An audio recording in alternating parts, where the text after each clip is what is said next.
Assalamualaikum warahmatullahi wabarakatuh. Baiklah, pada kesempatan ini Bapak akan memberikan pengantar perkuliahan Teknologi Pendidikan Agama Islam. Pada kesempatan ini kita akan memasuki materi tentang menciptakan atau disebut dengan creating, yaitu menciptakan bahan ajar, menciptakan lingkungan belajar, dan menciptakan sistem belajar mengajar yang implementasinya pada pembelajaran pendidikan agama Islam. Lalu kita ketahui bersama bahwa terkait dengan materi ini, siswa dituntut untuk memahami bagaimana menciptakan ataupun membuat bahan ajar, lingkungan belajar, dan sistem belajar mengajar pada pembelajaran pendidikan agama Islam.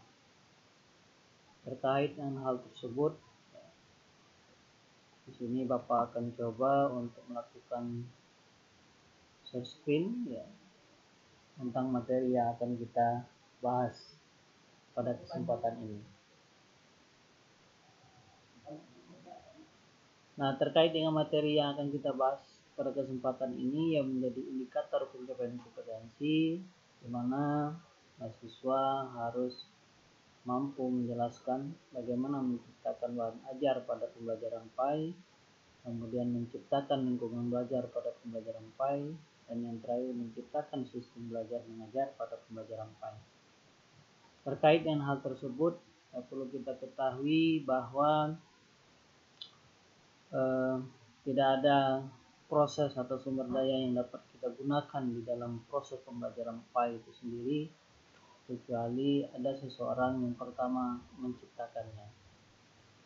Jadi orang yang menciptakan baik itu bahan ajar kemudian lingkungan belajar, termasuk juga sistem belajar.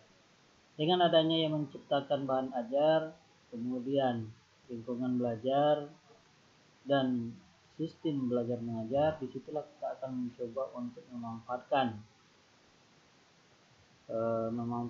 apa yang sudah diciptakan. Maka dari itu perlu kita sadari bahwa tidak ada sesuatu itu tanpa ada penciptaan oleh seseorang yang pertama kalinya. Bagi yang bagian pertama, makna dan metode penciptakan yang juga berubah sesuai perubahan dari suatu bentuk media kepada yang sepanjang sejarah modern, kemudian berbeda-beda membawa masalah dan teori penelitian yang berbeda pula. Ide besar termasuk prinsip desain pesan, model desain pembelajarannya yang mendasari proses pembelajaran. Nah, inilah yang nanti perlu kita ungkap di dalam materi pada kesempatan ini terkait dengan menciptakan yaitu bahan ajar, lingkungan belajar maupun sistem belajar mengajar. Kemudian dari itu perlu kita ketahui bahwa apabila kita kembali kepada tiga hal ini ada yang namanya bahan ajar, kemudian ada yang namanya lingkungan belajar,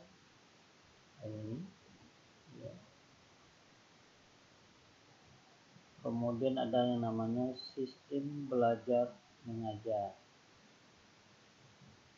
Nah, ketiga istilah ini sebagaimana definisi teknologi pendidikan perlu kita sadari bahwa kenapa harus membahas tentang creating. Perlu kita ingat kembali bahwa definisi teknologi pendidikan menyatakan bahwa educational technology is study and ethical practice by creating for facilitating learning and improving performance by creating, using and managing appropriate technical process and results. Nah, maka dari definisi ini kita pahami bahwa teknologi pendidikan itu adalah etika studi dan etika praktek dalam memfasilitasi belajar, dalam meningkatkan kinerja. Nah, tentunya studi dan etika praktek yang dilakukan oleh teknologi pendidikan itu tak terlepas daripada dua hal. dua hal itu adalah yang pertama tentang memfasilitasi belajar ya, atau kita sebut dengan facilitating learning. Kemudian ada lagi yang dilakukan oleh teknologi itu yang disebut dengan peningkatan kinerja ya. Peningkatan kinerja ini sama halnya yang disebut dengan improving performance ya. Nah, dua hal ini yang dilakukan oleh teknologi pendidikan dalam rangka untuk memberikan solusi terhadap berbagai masalah di dalam dunia pendidikan itu sendiri. Nah, terkait dengan tersebut tentunya teknologi pendidikan menawarkan salah satu cara yang dilakukan adalah melakukan creating atau menciptakan sesuatu. Tanpa ada yang membuat sesuatu, tentu tidak ada yang dapat memanfaatkan sesuatu itu. Sebagai contoh di dalam dunia kita, jika seandainya di dalam pembelajaran itu menggunakan buku paket, maka tidak bisa menggunakan buku paket tanpa ada yang menciptakan buku paket itu. Begitu juga misalnya di dalam pembelajaran kita ini, apabila tidak ada yang menciptakan bahan ajar ini, maka tidak ada ya, yang bisa kita gunakan untuk melakukan proses perkuliahan pada kesempatan ini. Maka dari itulah yang dikatakan bahwa salah satu untuk memfasilitasi belajar dan meningkatkan kinerja itu melalui sebuah penciptaan. Nah, terkait dengan hal tersebut perlu kita ketahui bahwa di dalam kesempatan ini perlu kami sampaikan bahwa di dalam pembelajaran kita, di mana di dalam buku aslinya ya, yang terkait dengan menciptakan bahan ajar itu ada beberapa contoh yang diberikan. Di antaranya adalah yang pertama ada film pendidikan ya. Film pendidikan ini adalah salah satu caranya bagaimana memberikan fasilitas di dalam pembelajaran sehingga terjadi peningkatan kinerja. Selain film pendidikan, ada juga radio atau televisi pendidikan. Yang ini turut juga membantu memfasilitasi pembelajaran dan meningkatkan kinerja. Selain itu ada bahan audiovisual, kemudian ada pembelajaran yang program bermesin ya. Kemudian ada pembelajaran membantukan komputer atau disebut dengan CHAI. Ya, ini kita kenal dengan komputer assisted instructional. Kemudian berikutnya ada media digital ya. Media digital seperti yang sering kita gunakan. Kemudian ada internet dan World Wide Web ya. Ini yang biasa kita gunakan untuk browsing ya. Kemudian ada lagi media mobile. Nah, itu adalah beberapa penciptaan bahan ajar yang dilakukan selama sepanjang sejarahnya dalam rangka memfasilitasi belajar dan peningkatan kinerja. Nah, terkait dengan hal tersebut tentunya perlu disampaikan bahwa di dalam pembelajaran kita pada kesempatan ini ya, selain menciptakan bahan ajar, tentu adanya menciptakan lingkungan belajar atau sistem belajar mengajar. Nah, terkait dengan hal ini tentunya di dalam buku yang asli teknologi pendidikan menawarkan beberapa bentuk ya lingkungan belajar ataupun sistem belajar mengajar. Nah, apa di antaranya? Yang pertama adalah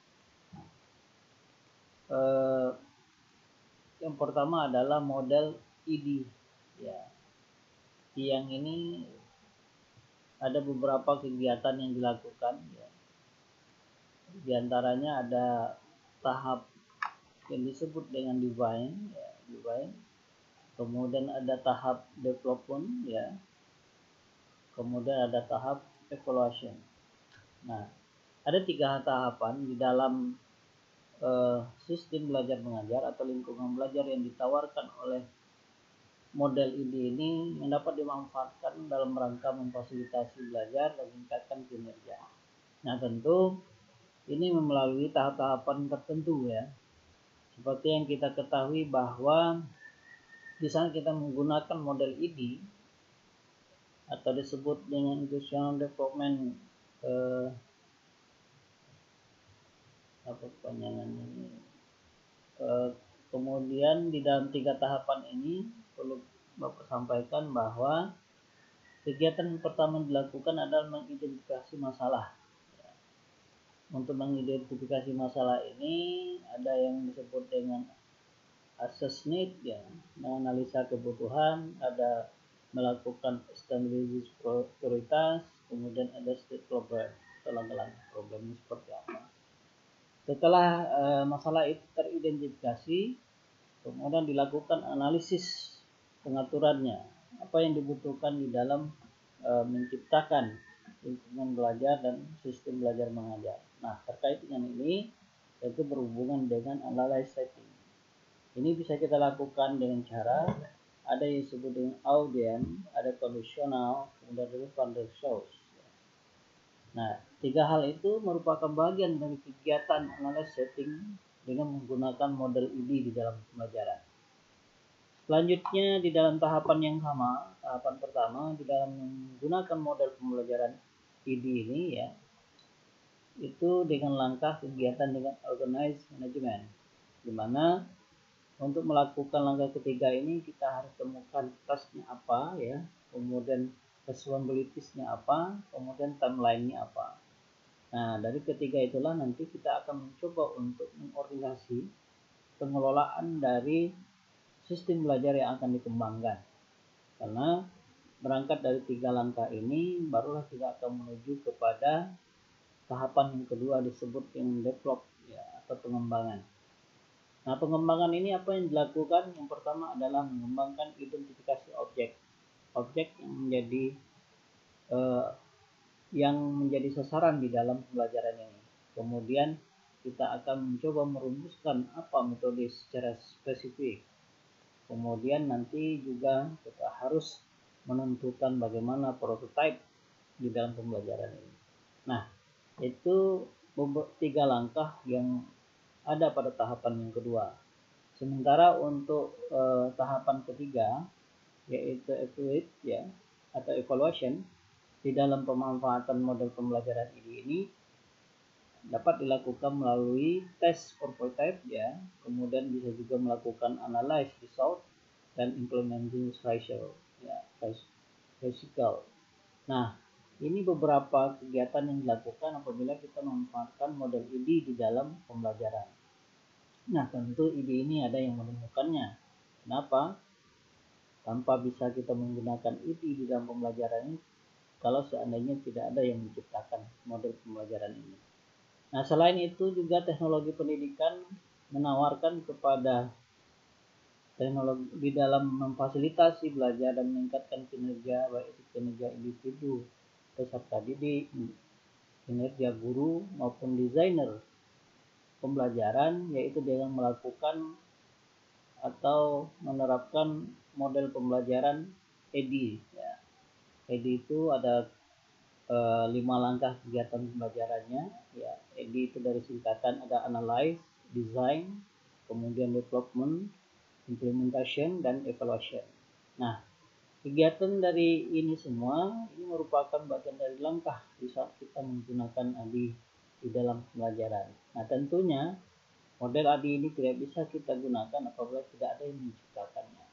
Nah, selain itu juga teknologi pendidikan juga menawarkan lingkungan belajar dan sistem belajar itu dengan menggunakan model yang disebut yang Deep Inquiry, di mana Deep Inquiry ini memiliki 10 langkah pembelajaran, mulai dari mengidentifikasi tujuan ya, tujuan pembelajarannya apa, kemudian melakukan analisis pembelajarannya, apa yang menjadi kebutuhan prasyarat. Setelah ketiga ini dapat terpenuhi, baru desainer atau guru yang akan melakukan rumusan pembelajaran. Tujuan pembelajaran yang dirumuskan itu kemudian nanti akan dikembangkan di dalam instrumen penilaiannya. Dari instrumen ini kemudian dikembangkan apa strategi pembelajaran yang akan dilakukan. Kemudian setelah melakukan pengembangan strategi pembelajaran, kemudian dilanjutkan dengan pemilihan materi pembelajaran yang tepat. Nah, kemudian pada langkah berikutnya melakukan perencanaan dan pelaksanaan penilaian formatif pada pembelajaran. Apabila terjadi kelemahan ataupun kekurangan terhadap berbagai temuan langkah sebelumnya, maka ini memiliki kesempatan untuk dilakukan perbaikan. Mulai dari perbaikan terhadap analisis pembelajarannya, kemudian rumusan tujuan pembelajaran, kemudian instrumen penilaian, strategi, dan pemilihan materi. Begitu juga di saat melakukan perbaikan terhadap analisis kemampuan prasyarat. Apabila ini sudah selesai dilakukan, maka akan dilakukan evaluasi secara sumatif. Nah, inilah 10 langkah yang ditawarkan oleh Big Bang Theory yang menjadi salah satu contoh di dalam menciptakan lingkungan belajar dan sistem belajar mengajar. Nah, tentu ini semua tidak bisa kita gunakan tanpa ada yang menciptakannya. Disinilah ini kita katakan bahwa di dalam memfasilitasi belajar dan meningkatkan kinerja itu tidak lain dan tidak bukan harus ada yang menciptakan sesuatu. Contohnya di dalam hal ini adalah lingkungan belajar dan sistem belajar mengajar. Nah, itulah pengantar perkuliahan kita pada kesempatan ini. Untuk lebih dalam lagi, nanti akan dilanjutkan penjelasan dari kelompok yang akan menyajikan makalah pada kesempatan ini. Dari Bapak, sekian terima kasih. Silakan untuk dilanjutkan diskusi. Terima kasih. Wassalamualaikum warahmatullahi wabarakatuh.